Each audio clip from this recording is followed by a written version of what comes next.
Alright, that's the end of the lesson for today, but don't forget your homework. A history of robots on Mars.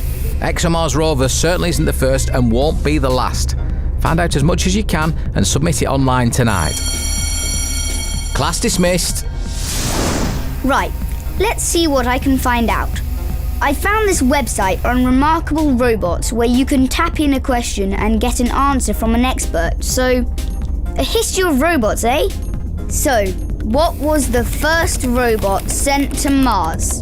The first orbiter sent to Mars was Mariner 4, which flew past Mars on July 14, 1965, and took the first close-up photographs of another planet. 1965? That's over 50 years ago. So, next question. Which were the first robots to actually land on Mars? The first landers were the Viking landers. Viking 1 landed July 20th, 1976, followed by Viking 2 on September 3rd, 1976. Both landers were accompanied by orbiters that took photos and scientific data from above the planet. So, what robots are currently working on Mars? Currently, Spirit and Opportunity are roving away on the Martian surface.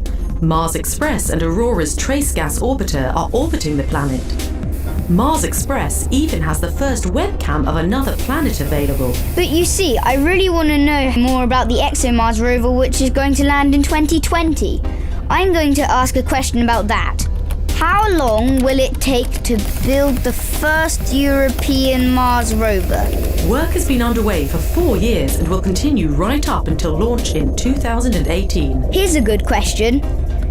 Do the designers watch science fiction movies to get ideas for the robots? Well, not in general, but a lot of people say the ExoMars rover looks a bit like WALL-E. Well, WALL-E was a pretty cool dude if you ask me. Thanks, remarkable robots. I'm ready to upload my answers. Deep Space High, Destination Mars. With support from the UK Space Agency. Find out more at funkidslive.com/space.